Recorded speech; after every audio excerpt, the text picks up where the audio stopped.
Victoria Ashford built her empire on control. Every board meeting, every decision, every moment, calculated to perfection. But when she walked into her corner office that Monday morning, 6 months pregnant and hiding behind designer suits, she found a handwritten note on her desk. "I know what you're really afraid of." No signature, no explanation. Just those 9 words that made her hand tremble as she touched her belly.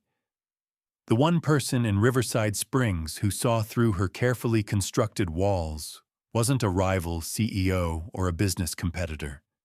It was someone much closer, someone who'd been watching all along. If you enjoy stories about unexpected connections and second chances, feel free to subscribe. It really helps the channel grow. And let me know in the comments, where are you listening from today? The morning light filtered through the floor-to-ceiling windows of Ashford Industries as Victoria stood frozen, staring at the note. Her assistant had already left her morning coffee on the credenza, but Victoria couldn't move. 6 months pregnant, hiding her condition behind carefully tailored blazers and strategic positioning, she'd maintained an image of absolute control. The note changed everything. Her fingers traced the careful handwriting, not typed, not printed, but written by hand. Personal, intimate, threatening. She pressed the intercom. "Jennifer, who was in my office this weekend?" Her assistant's voice crackled back. "Just cleaning staff on Saturday morning, Ms. Ashford. Oh, and Malcolm from IT was here late Friday working on the server upgrade. He mentioned he left some paperwork on desks throughout the building." Malcolm Reed. Victoria's jaw tightened.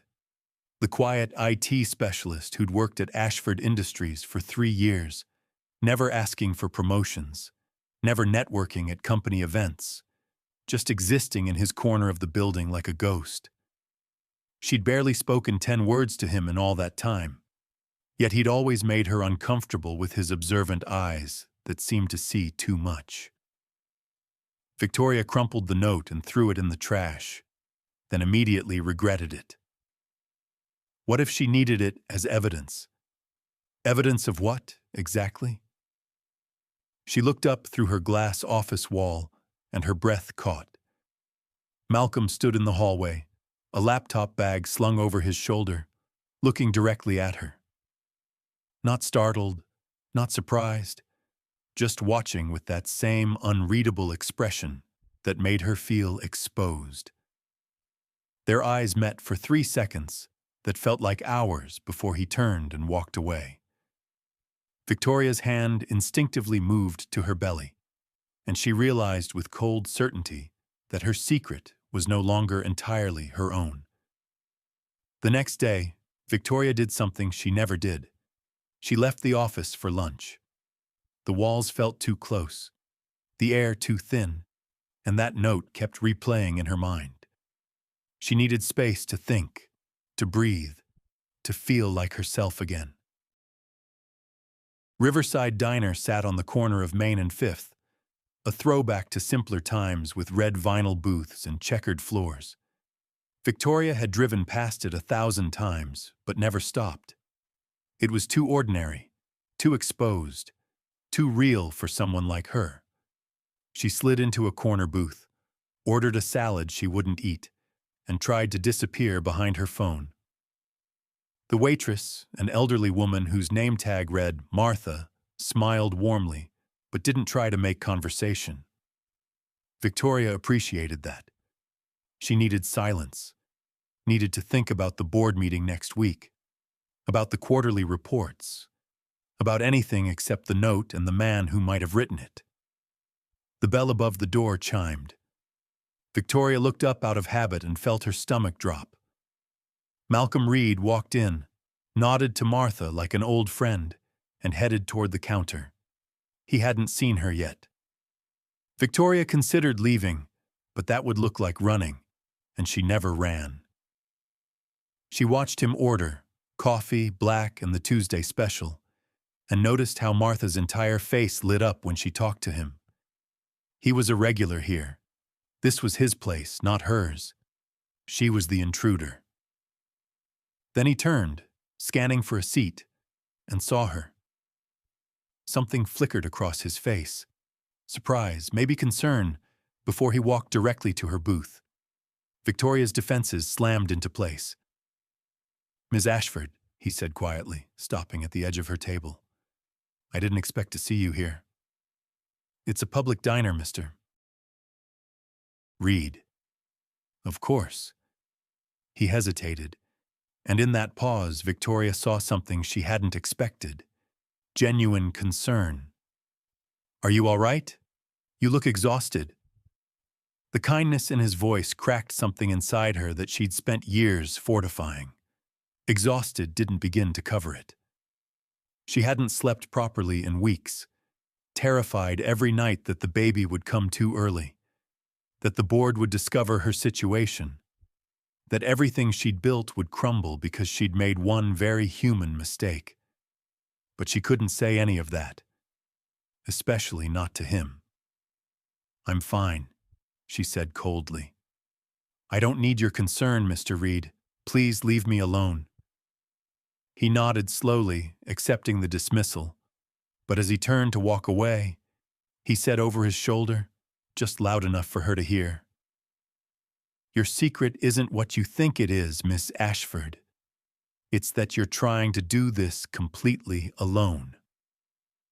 Victoria sat frozen as he walked to the counter, collected his order, and left without looking back. Her hands shook so badly she had to grip the edge of the table. How did he know? And more terrifying, what did he want? 2 days later, Victoria was still at the office at 9 in the evening, alone except for the security guard downstairs and apparently Malcolm Reed, whose office light glowed from the 3rd floor. She'd been reviewing the same contract for an hour, unable to focus, her hands trembling every time she tried to hold a pen. The baby had been kicking more frequently, as if sensing her stress, and Victoria felt herself unraveling in a way she'd never experienced before. A soft knock on her doorframe made her look up. Malcolm stood there, holding a paper cup with steam rising from the lid. "I'm sorry to bother you," he said, "but I noticed your light was still on. I thought you might need this." He set the cup on her desk. "It's herbal tea, chamomile and ginger. My sister swore by it during her pregnancy." Victoria stared at the cup, then at him. "Your sister?" "She has 3 kids now, all healthy, all chaotic." A small smile touched his lips, sad around the edges. "The first pregnancy was rough. Stress, complications, the whole nightmare. This tea helped." Victoria should have told him to leave, should have maintained her walls, but exhaustion and fear had worn her down to nothing, and the simple kindness of the gesture broke through every defense she had left. "Why are you being kind to me?" Malcolm pulled out the chair across from her desk and sat down without asking permission. "Because I see you, Victoria. Not the CEO, you. And I know what it's like to be terrified and alone." Something in his voice made her believe him. Victoria wrapped her hands around the warm cup and for the first time in months felt the tiniest bit less alone. "I don't know how to not be in control." "I know. That's what makes this so hard." They sat in silence for a moment, and Victoria felt her carefully constructed world shifting on its axis. Then her phone buzzed on the desk, the screen lighting up with a text from her mother. "The board called me. They're questioning your fitness to lead. We need to talk. Tonight." Victoria's face went pale. The cup slipped slightly in her hands, tea nearly spilling. Malcolm noticed everything, the way her breathing quickened, the fear that flashed across her face, the protective way her hand moved to her belly. He stood slowly. Whatever that is, he said quietly. You don't have to face it alone. But Victoria barely heard him. Her mother knew, the board knew, everything was falling apart, and she had no idea how to stop it. Victoria's mother arrived at her house exactly 90 minutes after sending that text, as punctual and cold as always. Diane Ashford had built her own reputation in the legal world decades ago, and she wore her severity like armor. She stood in Victoria's minimalist living room, surveying the space with obvious disapproval. Too sparse, too modern, too much like a hotel and not enough like a home. You look terrible, Diane said without preamble. When was the last time you slept? Hello to you too, Mother. Victoria remained standing, unwilling to show weakness by sitting first. The baby kicked, hard, and she tried not to wince. Diane's eyes went to Victoria's belly, barely concealed now despite the loose sweater.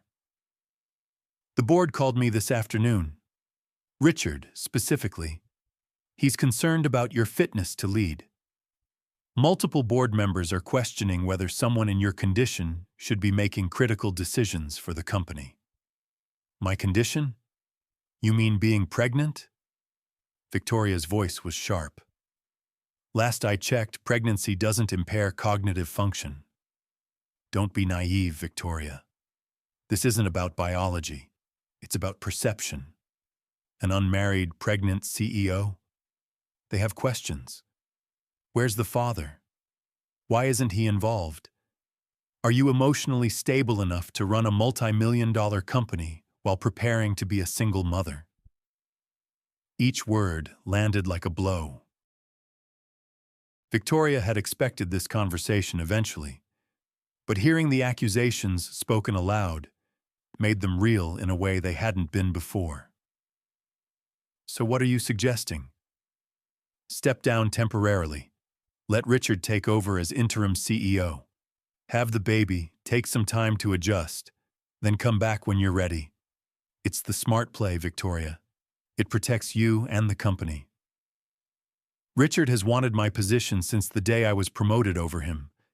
This isn't about protection. It's about opportunity. Victoria moved to the window, her back to her mother. I built this company from nearly nothing. I'm not handing it to my uncle because some board members are uncomfortable with my personal life. Your personal life? Diane's laugh was bitter. You don't have a personal life. You have this company, and now you have a baby on the way with no partner, no support system, no plan for how to manage both. What happens when you're in labor during a board meeting? What happens when the baby is sick and you have a critical negotiation? Other women manage it. Other women have help. You have no one. You've made sure of that. Diane's voice softened slightly, which somehow made it worse. You've spent your entire adult life pushing everyone away, Victoria. You learned that from me, I suppose. But I could at least admit when I needed help. You can't even do that. Victoria turned, her eyes bright with tears she refused to let fall. Is that what you came here to tell me? That I'm weak? That I'm failing? I came to tell you that you have a choice to make. Fight for something you might lose anyway, or step aside gracefully and come back stronger. Diane picked up her purse. The board votes next week. Think about what you really want. After her mother left, Victoria collapsed onto her white couch, finally allowing herself to cry. Great, heaving sobs that shook her whole body and made the baby kick in protest. Her phone lay on the coffee table, Malcolm's name still in her recent calls from when he'd somehow gotten her number. She stared at it, finger hovering over the call button, torn between desperation and pride. In the end, pride won. She turned off her phone and cried alone in the dark. The next morning, Victoria's phone showed 3 missed calls from Malcolm and 1 text. Bean and brew, 9 a.m. if you want to talk. No pressure. She almost deleted it. Almost drove straight to the office instead. But something, exhaustion, desperation, or maybe just the smallest flicker of hope, made her turn left instead of right. Bean and Brew Coffee House was everything Ashford Industries wasn't. Warm, cluttered, filled with mismatched furniture and the smell of fresh pastries. Malcolm sat at a corner table with 2 cups already waiting. He stood when she entered, pulled out her chair, and waited until she was settled before sitting back down. "Thank you for coming," he said simply. Victoria wrapped her hands around the cup. Decaf, she noticed. He'd thought of that. "Why did you call me?" "Because I recognized the look on your face last night. The one that says you're drowning and you're too proud to ask for a life preserver." He took a breath. "I want to tell you something. About why I'm really here in Riverside Springs." Victoria waited, and for the first time in their brief acquaintance, she saw real pain cross Malcolm's features. 3 years ago, I had a wife, Lauren. She was 8 months pregnant with our first child. His voice was steady, but his hands trembled slightly around his cup. "We were living in Chicago. I had a high-pressure job at a tech firm, working 80-hour weeks, constantly stressed. Lauren kept telling me to slow down, that we needed to prepare for the baby together, but I thought providing meant working harder." Victoria felt something cold settle in her stomach. "She went into early labor while I was in a meeting. By the time I got to the hospital, there were complications. They did everything they could, but I lost them both. Lauren and our daughter, Emma." Malcolm's voice cracked on his daughter's name. "I moved here afterward because I couldn't stay in that city, in that life. I took a simple IT job where nobody knew me and I didn't have to lead or decide anything important. I've been sleepwalking for 3 years. Malcolm, I'm so sorry." The words felt inadequate, but Victoria didn't know what else to say. "I'm not telling you this for sympathy. I'm telling you because I recognize what you're doing. You're trying to be strong by doing everything alone, by never showing weakness, by working until you collapse. I did that too, and it cost me everything." He looked directly at her. "You're terrified, aren't you? Not just of losing the company, but of something happening to the baby, of being alone when things go wrong, of not being enough." Victoria's tears came without permission, streaming down her face in the middle of this crowded coffee shop. "I don't know how to do this," she whispered. "The father wanted nothing to do with us when I told him. My family thinks I'm weak. The board thinks I'm unstable, and I'm so scared that they're all right."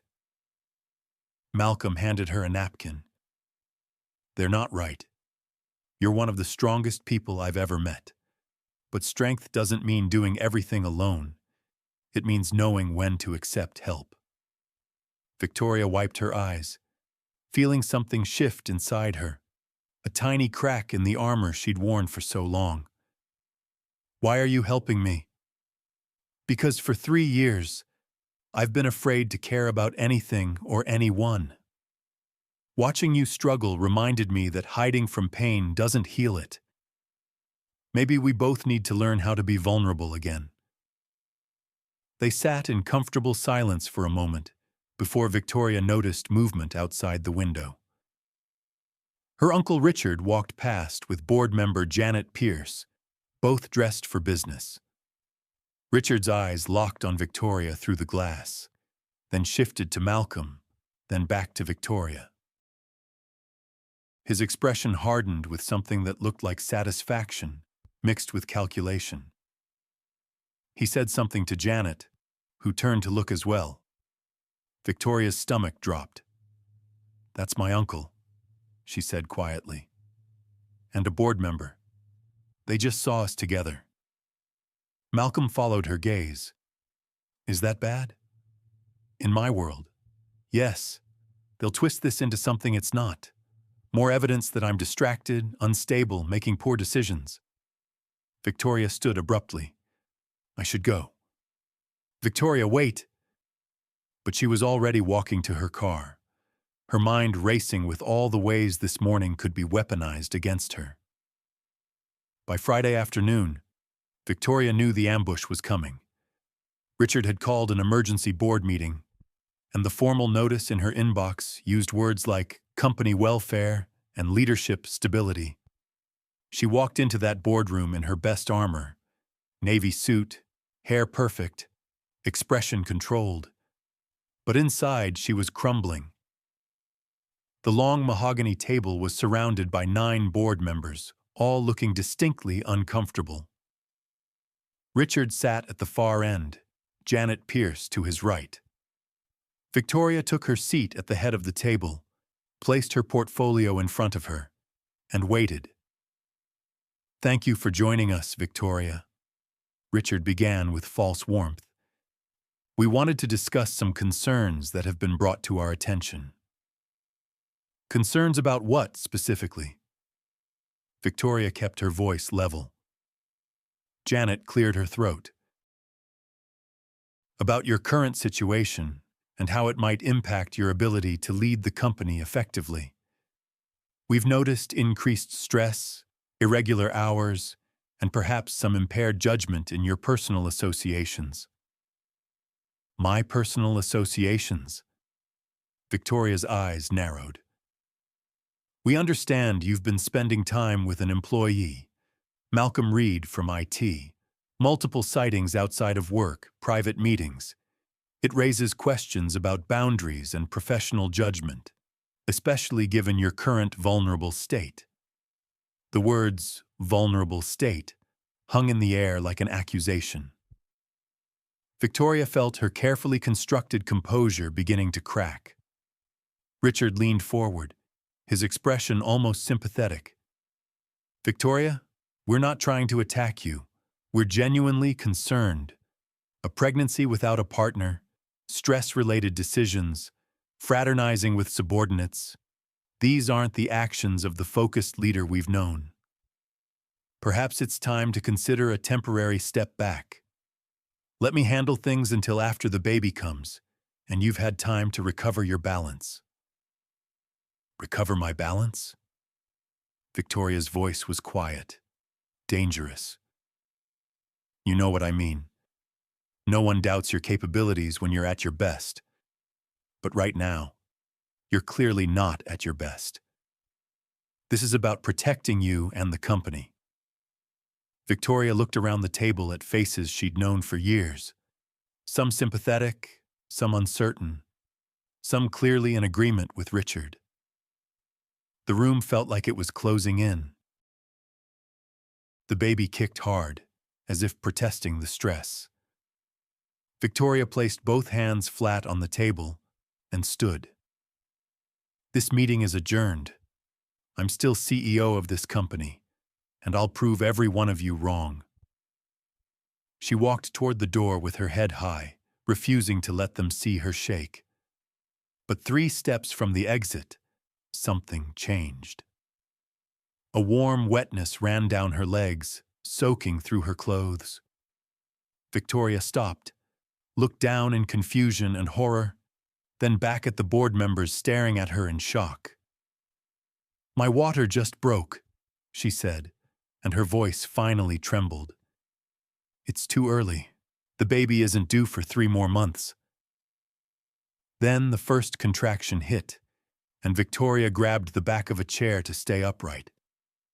Janet rushed to her side.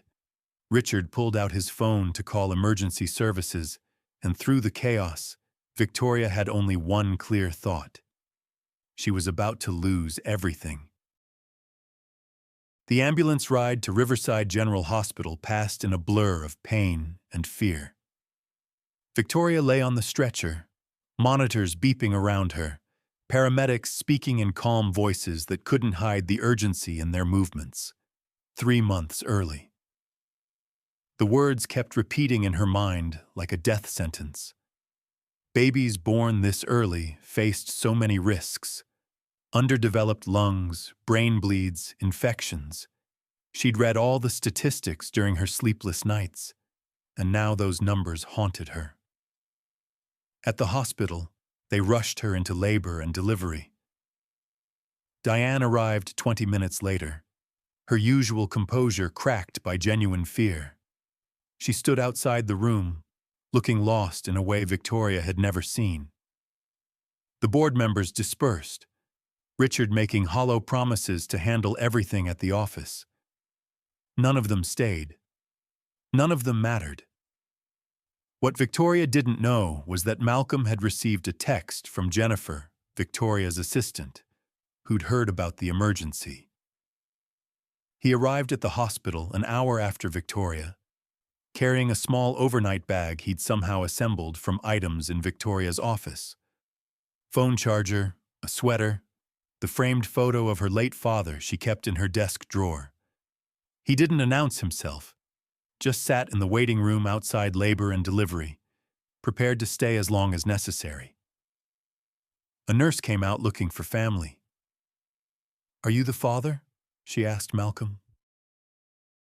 He opened his mouth to correct her, then saw Diane standing alone by the window, looking small and frightened, and something made him say, "Is she asking for anyone?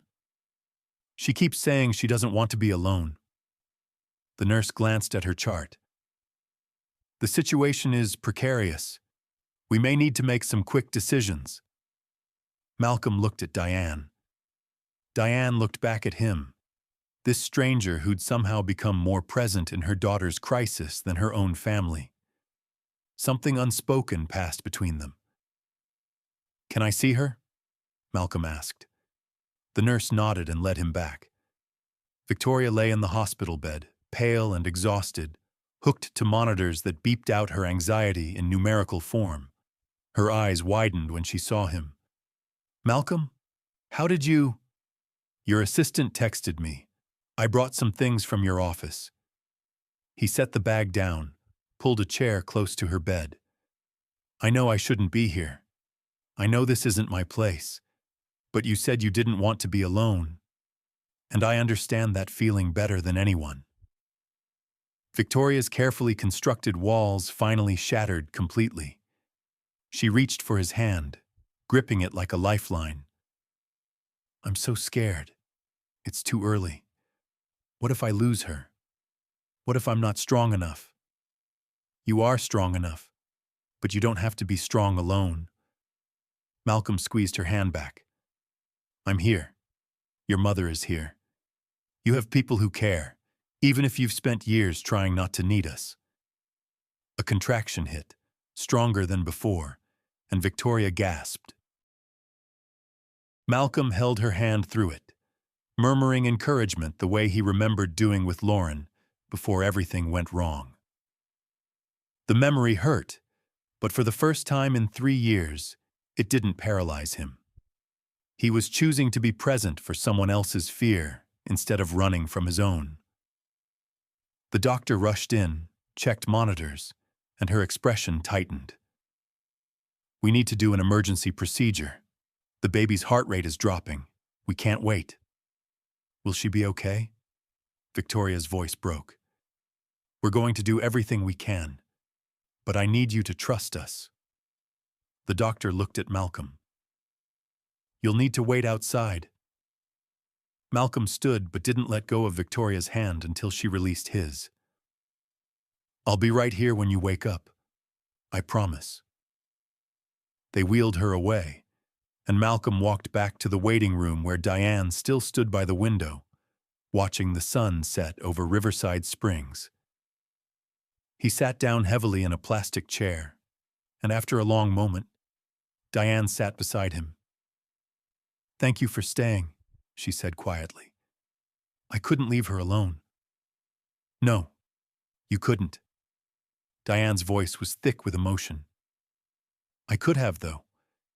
I've been doing it her whole life. She turned to look at Malcolm. How did you become the person she calls for? You barely know her. Sometimes strangers see each other more clearly than family does. No history, no expectations, just what's real in the moment.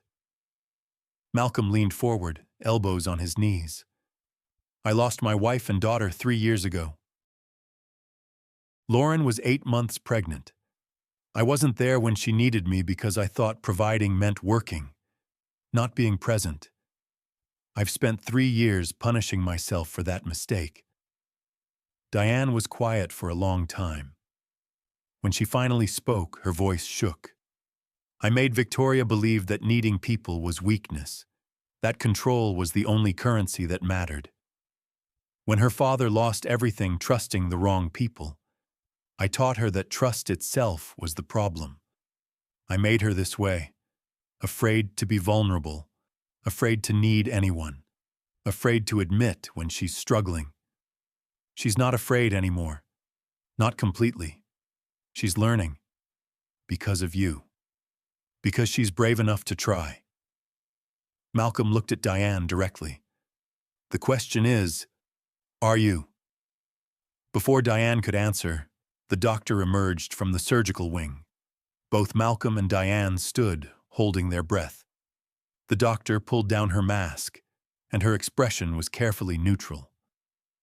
The baby is in the NICU. She's very small, just under 2 pounds, and the next 48 hours are critical. But she's breathing with assistance and her heart is strong. Victoria is stable and will recover from the procedure. She'll be in recovery for about an hour, then we'll move her to a room. Can we see the baby? Diane asked. Family only for now. Are you grandmother? Yes. And he's... Diane paused, looked at Malcolm, and made a choice. He's someone very important to Victoria. Can he come too? The doctor nodded and led them to the NICU. Through the glass, they saw her, a tiny creature surrounded by wires and tubes, fighting for every breath. She had Victoria's nose, Malcolm thought, though it was hard to tell with everything attached to her. Diane pressed her hand to the glass, tears streaming down her face. I almost lost them both because I taught my daughter that asking for help was failure, she whispered. What kind of mother does that? The kind who can choose to be different now, Malcolm said. It's not too late. When Victoria woke in her hospital room 2 hours later, she was disoriented and frightened. A nurse explained the situation. The baby was stable but critical. Victoria had come through the emergency procedure well, and she needed to rest. But all Victoria could think about was her daughter alone in the NICU, fighting battles no 3-month premature baby should have to fight. Where's Malcolm? She asked suddenly. The gentleman who came in with you. He's in the waiting room with your mother. Should I send him in? Victoria nodded, and when Malcolm entered, she saw something in his face she hadn't seen before. Hope mixed with grief, pain mixed with healing. He sat in the chair he'd occupied before, and Victoria reached for his hand again. I saw her, he said softly. Your daughter? She's tiny and perfect and fighting like hell, just like her mother. I don't know how to do this. Any of this. Victoria's voice was raw. I almost lost her because I was too proud to admit I needed help, too stubborn to step back when I should have, too afraid to let anyone see me as anything other than strong. Then let me teach you, Malcolm said, echoing the words he'd spoken in her office days ago. Let me teach you that needing people isn't weakness, that asking for help is actually the bravest thing you can do. Victoria's phone, sitting on the bedside table, buzzed with a text. Malcolm handed it to her, and her face paled as she read. It was from Richard. The board is voting Monday morning. Either resign now with dignity or we remove you. You have 48 hours to decide. They're not even giving me time to make sure my daughter survives, Victoria said, her voice hollow. That's what I built my life for? A company that wouldn't give me 2 days? Maybe, Malcolm said carefully. It's time to build something different. Something that includes room for being human. Victoria looked at him. This man who'd lost everything and somehow found the courage to care again, and felt something shift inside her. Not the fear she'd been carrying, but something new, clarity. Will you help me? She asked. With what? With everything. The baby, the board, learning how to let people in. All of it. She squeezed his hand. I can't promise it won't be messy or that I'll be good at it, but I'm asking for help. That's a start, isn't it? Malcolm smiled, and for the first time in 3 years, it reached his eyes. That's more than a start. That's everything. The next day, Victoria was released from the hospital, but the baby, Emily she'd finally named her, had to stay in the NICU. Malcolm helped Victoria settle at home, and Diane, transformed by the near loss of both her daughter and granddaughter, stayed too. The three of them formed an unlikely team, taking turns at the hospital, supporting each other through the terrifying ups and downs of Emily's first critical days. On Sunday evening, as Victoria sat by Emily's incubator, Malcolm found her there. He'd brought coffee and the knowledge that she needed to make a decision about tomorrow's board meeting. I've been thinking, Victoria said, not taking her eyes off her daughter, about why I really started Ashford Industries. My father lost everything when I was 16.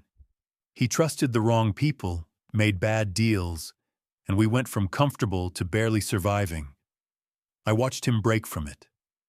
I swore I'd never be that vulnerable, never trust anyone enough to be hurt that way. So you built a company where you controlled everything. Where I thought I controlled everything. But control is an illusion, isn't it? I couldn't control the baby coming early. Couldn't control the board turning on me. Couldn't control falling apart when I needed to be strong. She finally looked at Malcolm. But asking you for help? Letting my mother back in? Admitting I'm scared? Those things I could control. Those were choices. So what are you going to do tomorrow? Victoria smiled, and it was the first genuine smile Malcolm had seen from her. I'm going to tell them the truth. All of it. And then I'm going to stop trying to control everything and start building something real. Monday morning, Victoria walked into that boardroom wearing simple clothes instead of armor, with Malcolm and Diane sitting in the back row as her chosen witnesses. The board members looked uncomfortable, clearly expecting either her resignation or a fight. Victoria gave them neither. I want to tell you all why I started this company, she began, her voice steady. My father went bankrupt when I was 16 because he trusted people who betrayed him. I watched him lose everything. His business, his confidence, his joy. I built Ashford Industries so I would never be that powerless. So I would never have to depend on anyone or trust anyone enough to be hurt. She paused, looking at each board member in turn. But in building those walls, I forgot how to be human. I forgot that strength isn't about never needing help. It's about having the courage to ask for it. My daughter was born 3 months early on Friday. She weighs less than 2 pounds and is fighting for her life. And I'm standing here today not because I'm invincible, but because I finally learned that I don't have to be. Richard started to speak, but Janet Pierce held up her hand to stop him. Let her finish. I'm not going to resign, Victoria continued. But I am going to change. I'm going to build a leadership team I can trust. I'm going to delegate instead of controlling everything. I'm going to be the kind of leader who shows that asking for help is courage, not weakness. And if that's not acceptable to this board, then perhaps this isn't the company I thought it was. Silence filled the room. Then Janet Pierce stood up. Richard, sit down. Victoria, I'd like to make a motion, not to remove you, but to expand the executive team. You need a chief operating officer, someone you trust to help carry the weight of leadership. Do you have someone in mind? Victoria looked back at Malcolm, who looked stunned. Actually, I do. 3 weeks later, Victoria stood in the NICU holding Emily, who'd finally reached 3 pounds and was strong enough to leave the hospital. Malcolm visited with an enormous stuffed elephant that made the nurses laugh, and Diane was there too, transformed from the cold woman who'd arrived that first terrible night into someone who could be soft and present. Thank you, Victoria said to Malcolm as they watched Emily sleep. Not just for staying, but for seeing me when I couldn't see myself. You did the same for me, Malcolm replied. I'd been hiding from life for 3 years, and watching you fight reminded me that being afraid of pain isn't the same as healing from it. Outside the hospital, in the parking lot where autumn sun painted everything gold, Victoria made Malcolm an official offer. Chief Operating Officer of Ashford Industries. He laughed at first. I'm an IT specialist. But Victoria was serious. You're someone who understands that people matter more than profit margins. That vulnerability is strength. That leadership means building others up, not controlling them. That's what I need. That's what the company needs. Malcolm looked at her. This woman who'd transformed from ice to fire to something entirely real, and nodded. Okay, but only if you promise to actually let me help instead of trying to do everything yourself. I promise to try. That's the best I can offer. Then I accept. 6 months later, the transformation was complete. Victoria's office still had its glass walls, but now there were photos of Emily on her desk, and Diane visited for lunch twice a week.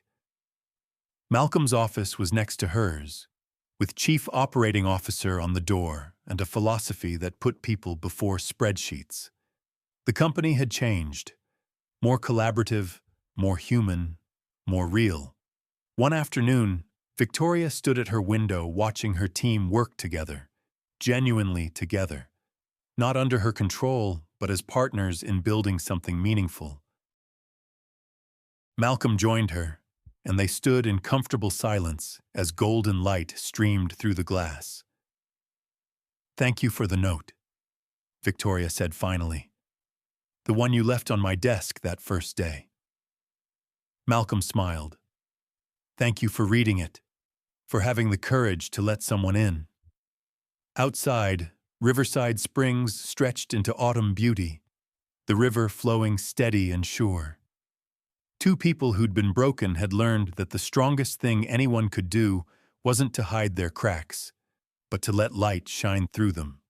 Victoria placed her hand on the glass, feeling the warmth of sun and hope, and for the first time in her entire life, she felt not just in control, but at peace.